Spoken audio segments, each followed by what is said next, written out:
بسم اللہ الرحمن الرحیم۔ حمد و صلات کے بعد عزت و احترام کے لائق سامعین اور حاضرین، قرآن مجید میں اللہ رب العزت کا ارشاد ہے وَإِذْ أَخَذَ اللَّهُ مِيثَاقَ النَّبِيِّينَ لَمَا آتَيْتُكُم مِّن كِتَابٍ وَحِكْمَةٍ ثُمَّ جَاءَكُمْ رَسُولٌ مُصَدِّقٌ لِّمَا مَعَكُمْ لَتُؤْمِنُنَّ بِهِ وَلَتَنصُرُنَّهُ، یعنی خداوند قدوس نے تمام نبیوں سے یہ عہد لیا کہ جب میرا آخری نبی شفیع مکرم حضور نبی آخر الزمان کائنات دو جہان حضور احمد مجتبیٰ محمد مصطفیٰ صلی اللہ علیہ وآلہ وسلم جلوہ گر ہوں تو تم سب نے ان پر ایمان لانا ہے اور ان کی حمایت و نصرت کرنی ہے۔ سامعین، یہی وجہ ہے کہ حضرت آدم علیہ السلام سے لے کر حضرت عیسیٰ علیہ السلام تک جتنے بھی انبیاء آئے ان سب نے نبی آخر الزمان صلی اللہ علیہ وآلہ وسلم کی تشریف آوری کا خطبہ سب پڑھتے رہے اور آپ صلی اللہ علیہ وآلہ وسلم کی مداح و ثنا کے گیت گاتے رہے۔ بستی بستی، جنگل جنگل، بڑے بڑے ریگستانوں میں اور اونچے اونچے پہاڑوں کی چوٹیوں پر انبیاء و کرام علیہ مرسلین نبی آخر الزمان صلی اللہ علیہ وآلہ وسلم کی تشریف آوری کا خطبہ پڑھتے رہے اور آپ صلی اللہ علیہ وسلم کے حسن و جمال اور ادائے بے مثال کے گن گاتے رہے۔ حفیظ جلندری نے یہاں کیا خوب کہا ہے، خلیل اللہ نے جس کے لیے حق سے دعائیں کی، ذبیح اللہ نے وقت ذبح جس کی التجائیں کی، جو بن کر روشنی پھر دیدائے یعقوب میں آیا، جسے یوسف نے اپنے حسن کے رنگ میں پایا، وہ جس کی یاد میں داؤد نے نغمہ سرائی کی،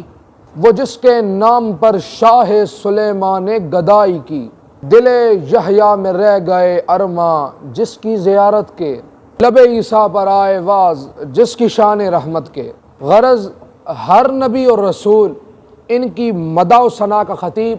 اور ان کی شان و عظمت کا نقیب رہا ہے، اور ہر پیغمبر ان کی الفت و محبت سے خوش نصیب رہا۔ کسی نے کیا خوب کہا، نہ دانم گل خندانچ رنگ بو دارد کہ مرغ ہر چمن آرزو او دارد، یعنی میں کچھ نہیں جانتا اور میں کچھ بتا بھی نہیں سکتا کہ وہ کھلتا ہوا اور ہنستا ہوا پھول کتنی انوکھی شان رکھتا ہے کہ چمن رسالت کا ہر پرندہ اس کی آرزو اور تمنا میں چہچہا رہا ہے اور اس کی الفت و محبت کا دم بھر رہا ہے۔ برادران ملت، حضور کی شان تو ایسی ہے کہ جتنی بیان کرو اتنی کم ہے۔ ایک مرتبہ جبرائیل امین حضور نبی آخر الزمان صلی اللہ علیہ وآلہ وسلم کی بارگاہ میں حاضر ہوئے تو میرے نبی آخر الزمان صلی اللہ علیہ وآلہ وسلم نے جبرائیل امین سے عرض کیا کہ اے جبرائیل، آپ نے پوری دنیا کی سیر کی ہے، بڑے بڑے حسن و جمال والوں کو دیکھا ہے، ہر انبیاء کو دیکھا ہے، مجھے آپ یہ بتائیں کہ میرا مثل و مثال بھی آپ کی کبھی نظروں سے گزرا ہے؟ تو ادھر جبرائیل امین نے فوراً بولا کہ یا رسول اللہ صلی اللہ علیہ وآلہ وسلم، میں نے طبقات زمین کو الٹ پلٹ کر دیکھا، مشرق و مغرب کا کونا کونا دیکھا، شمال و جنوب کا گوشہ گوشہ دیکھا، مگر بات یہ ہے بڑے بڑے حسن و جمالوں والوں کو دیکھا مگر آپ جیسا مجھے آج تک نظر نہیں آیا۔ بڑے بڑے حسن و جمال والوں کی شان جمال دیکھی مگر واقعہ یہ ہے، آفاقہا گردیدائے ام مہر بتا ورزیدائے ام، بس یار خوبا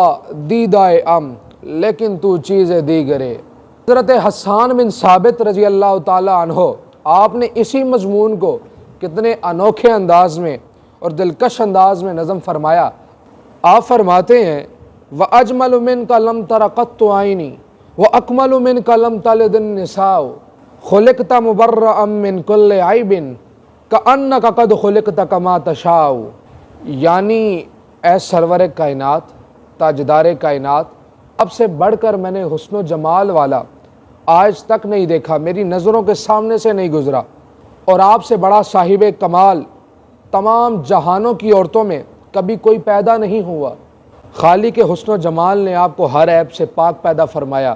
گویا آپ کی مشیت کے مطابق ہی اللہ رب العزت نے آپ کی تخلیق فرمائی۔ اب شیخ سعدی رحمۃ اللہ علیہ نے جب میدان نعت میں تباہ آزمائی کی نا تو یہ کہہ کے خاموش ہو گئے. آپ نے کیا فرمایا کہ یا صاحب الجمال و یا سید البشر من وجہک المنیر لقد نور القمر، یعنی اے حسن و جمال کے مالک، اے نوع انسانی کے سردار، آپ کی روح منیر سے تو چاند بھی نور کی بھیک مانگتا ہے. بلا شبہ چاند کو بھی آپ کے نور ہی سے روشنی ملی ہے، ورنہ چاند کی حقیقت ہی کیا ہے؟ اور نور جمال محمدی سے چاند کو کیا نسبت؟ چاند سے تشبیہ دینا یہ بھی کیا انصاف ہے؟ چاند سے تشبیہ دینا یہ بھی کیا انصاف ہے؟ چاند میں تو داغ ہے لیکن ان کا چہرہ صاف ہے. لا یمکن السما کما کان حق ہو بعد از خدا بزرگ تو ہی قصہ مختصر، یعنی آپ کی مدح و ثنا کما حق ہو تو ممکن ہی نہیں. بس مختصر بات یہ ہے کہ خدا تعالیٰ کے بعد سب سے زیادہ عزت و عظمت والی بزرگی اور تقدس والے رسول اللہ صلی اللہ علیہ وسلم آپ ہی ہیں.